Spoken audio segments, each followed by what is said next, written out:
그 땅을 점령하여 거기 거주하라. 내가 그 땅을 너희 소유로 너희에게 주었음이라. 거룩한 새벽의 기도자 여러분, 하나님의 말씀을 읽어가며 그 안에서 하나님이 누구신지 내게 다가오시고 말씀하시는 그분의 영광 앞에 여러분의 기도가 든든하기를 소망합니다. 오늘 우리가 읽어갈 말씀은 민수기 33장 50절 약속의 땅 가나안 땅을 내다보게 하는 그 말씀에서부터 그 가나안 땅의 경계를 그 땅의 얼개를 들려주는 말씀 33장 50절에서 34장 29절까지 말씀을 읽어가게 될 것입니다. 다시 이후에 이제 33장 4장 5장 말씀 읽어가며 여기 이 하나님의 약속의 말씀을 다시 흐름을 이해하시길 바랍니다. 인구조사라고 두 번째 인구조사는 단순히 1장에서 이야기했던 전투에 나갈 만한 20세 이상, 다시 말하면 거룩한 백성으로서 살아갈 하나님의 군대의 조직이라면 26장에서는 특별히 땅의 분배를 향하여 각 집안의 종족에 대한 중요성을 일깨워 주었고 그 땅 분배를 위해서 제일 먼저 등장하는 여성들에게도 각기 유업이 주어져야 될 땅 문제가 36장의 슬로보아스의 딸들의 땅, 특별히 상속권, 땅의 의미가 뭘 의미하는지 아셔야 됩니다. 그것은 하나님의 백성이 하나님이 주신 약속의 땅에서 하나님의 법을 지키는 하나님의 나라를 이루고자 하는 하나님의 구원의 뜻이고 의지고 열심입니다. 그 땅을 선물로 주시겠다는 거지요. 그것은 단순히 정복전쟁이 아닌 그 땅의 죄악을 하나님이 심판하시고 새로운 하나님의 나라를 세우고자 하는 하나님의 심판을 대행하고 그 땅에 받은 은혜의 선물을 통하여 하나님의 율법 생명의 말씀을 지켜 행함으로써 거룩함을 지킴으로써 하나님께서 이루시고자 했던 천국의 역사, 잃어버렸던 에덴의 질서를 회복시키려는 하나님의 구원의 비전이 그곳에 담겨져 있는 겁니다. 가슴 설레는 이야기고요. 그래서 그 안에서 그 땅의 분배의 중요성은 그렇게 하나님의 소유된 그 백성이 하나님이 친히 소유하곤 온 땅과 만물의 주관자가 각자의 지파에게 주어진 땅의 분배의 선물을 여기 내다보게 하고 그 안에 정함이 있어야 되고 그 땅의 재물이 드려짐으로써 하나님 앞에 거룩한 교제가 복되기를 원하는 뜻이 담겨져 있습니다.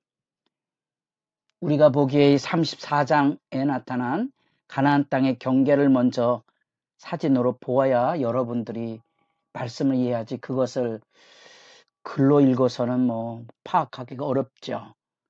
또 지금부터 3500년 전에 약속의 땅의 얼개고요. 여러분들이 이런 것들은 나중에 나라를 잃어버리고 제사장으로서 나라의 멸망을 경험했던 젊은 에스겔에게 다시 약속의 땅, 다시 하나님을 예비하는 성전에 대한 기대에 대한 이런 얼개들을 여러분들이 에스겔서에서 반추해 본다면 이것이 이제 하나님께서 예비하신 약속의 땅이고 여러분 혹시 신혼집을 마련하셨습니까? 그런 설렘과 기대가 가지고 오는 곳이고요.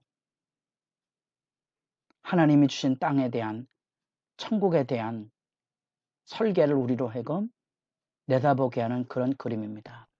일반적으로 단에서부터 부엘세바, 단은 이제 이 갈릴리 북쪽의 헐몬산을 내다보는 그런 이스라엘 백성이 차지했던 가나안 땅의 최북단이고요. 그 이후에는 이제 이방인들의 세력들이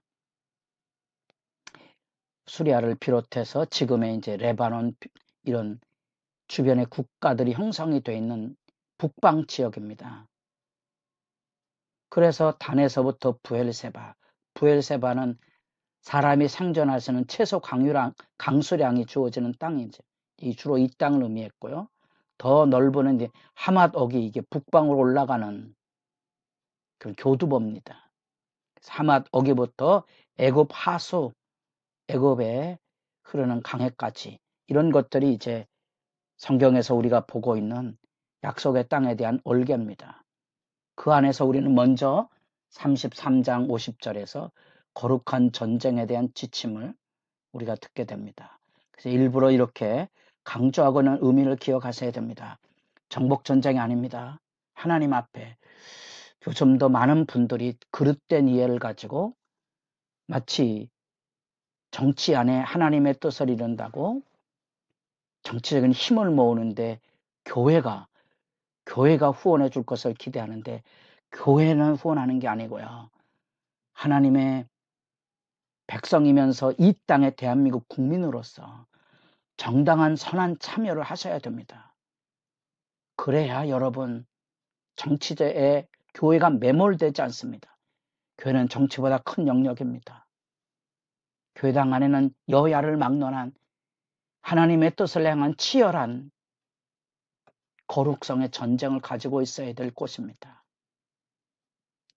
섣부른 학살이 아닙니다.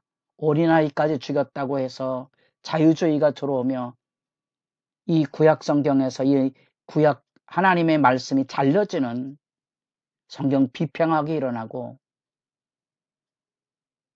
성경에 대한 갈등들이 일어나는 저희가 속한 장로교단 안에 신실한 알려져서 기독교 장례와 예수교 장로회 왜 한국에는 그리스도와 예수가 싸우는가? 이건 성전에 대한 그릇된 이해 때문에 그렇습니다. 거룩한 전쟁을 이해하지 못했던 거죠. 그런 점에서 여기 지금 하나님의 말씀의 지침을 주목해 보십시오. 반드시 가나안 원주민, 가나안 족속들을 진멸해야 됩니다. 다 몰아내야 됩니다. 그 땅은 하나님의 심판으로 이미 아브라함으로부터 이루어졌던 창세기 15장 16절 이하에 나타난 4대만의 그 땅을 하나님께서 하나님 백성에 주실 텐데 왜 기다려야 됩니까? 죄악이 관영할 때까지. 다시 말하면 심판의 전쟁이라는 겁니다.